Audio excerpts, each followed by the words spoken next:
Here are some of the stories you'll see next at 6 o'clock. We're going to update you on the conditions of the two unarmed security guards shot inside the Glendale Mall this afternoon. Norman Cox will have details. At DePaul University tonight, disciplinary action may soon come against the fraternity involved in a weekend racial incident. Gary Dick has the latest.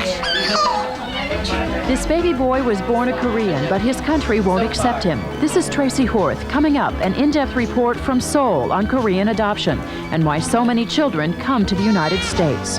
Also tonight, a major housing development plan for Hamilton County has residents upset. We'll have a live report. Join us next.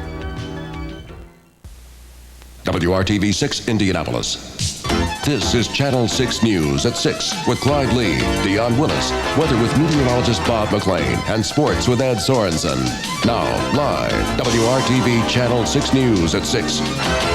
Good evening to you. Dion is off tonight and Barb Lewis joins us. A rejected credit card turned into bloodshed this afternoon at Glendale Shopping Mall. Well, as a result, 2 people were shot, 3 are in custody, and police are looking for 2 more. And this all happened at the Lazarus store when a group of 5 people tried to make a clothing purchase with a suspicious credit card. Norman Cox has more. The 2 victims were unarmed Lazarus security guards. 25-year-old Eric Simmons was shot once in the upper chest. 30-year-old Randall Wright of Greenfield was shot once in the stomach. The 2 men had been summoned by a suspicious clerk. The 2 individuals that worked security approached the suspects and attempted to make apprehension after it was once confirmed that the card used was in fact a stolen credit card that had been taken in a previous burglary. Detectives say what happened next is sketchy. Either 1 or 2 of the suspects opened fire on the security guards. The whole group then fled through a store full of screaming customers, then split up. 2 headed east on 62nd Street on foot. But the suspects made the mistake of running down a street where several police officers were on their way to afternoon shift roll call, and they were quickly apprehended. I was on 62nd Street at the time, came down this way, saw these 2 subjects run through the field. I pulled in, ordered them to stop, and they stopped. And next thing you know, we saw the cop over the car with his gun out, and I heard him yell, "Freeze!" And I saw both of them go right in the face, right in there in the ground. Police have identified one of the suspects as 19-year-old Anthony Leckie of 7100 Rue de Murat. The other is 18-year-old Johnny Harris of 423 West 43rd Street.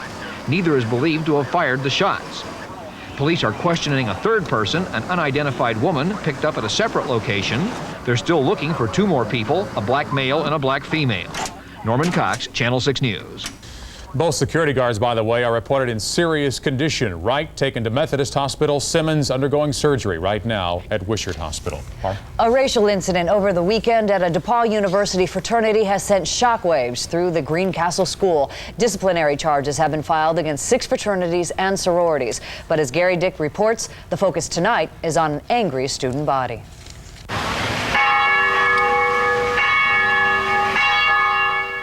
Students and faculty at DePaul wore red ribbons today to symbolize solidarity after a weekend of racial turmoil. I'm still shocked and upset.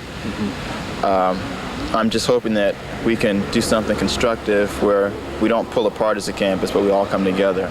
DePaul is trying to band together after a weekend party at the Alpha Tau Omega fraternity house. A party that turned ugly when signs littered with racial slurs appeared, as did several students in black faces and wigs. All part of a so-called ghetto party put on by ATO and 5 other fraternities and sororities. The intensity involved in this issue is there was poor judgment on our part. The party from the beginning was an accident waiting to happen, and this is something that we should have realized. Today, charges are being filed against the groups involved.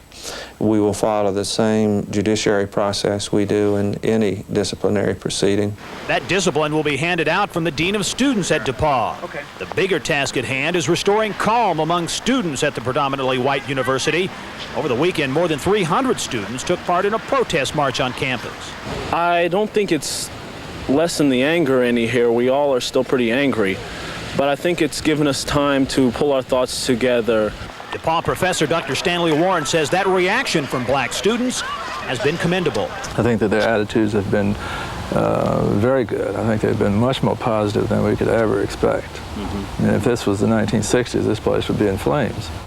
Instead, the focus is on mending fences. Alpha Tau Omega, the fraternity that hosted the party, is involved in organizing a candlelight vigil set for Wednesday, perhaps, to bring the entire campus together. Others are hopeful of broad-based changes to deal with race relations at DePaul, not just from this particular incident, but in terms of relations on an overall basis. And ironically, Barb, this comes as DePaul is in the midst of a 2-year program to attract more minority students to the school. I know the ATOs have been very apologetic over this, but still there may be some penalties. What would be some of those? It's safe to say there will be penalties. What they will be, it's not clear right now. It could range from a small reprimand, which is unlikely. It'll probably be more strong than that, to pulling the charter of the fraternity or sorority from campus. We should know something on that later this week. Okay, Gare, thanks.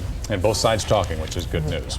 Here in Indianapolis, anti-abortion protesters will face legal problems. The prosecutor's office will pursue charges of criminal trespass against 57 demonstrators arrested over the weekend. Authorities will not seek jail time, but they say they will ask for fines and for protesters to reimburse the sheriff's department $5,000 in overtime expenses. Saturday's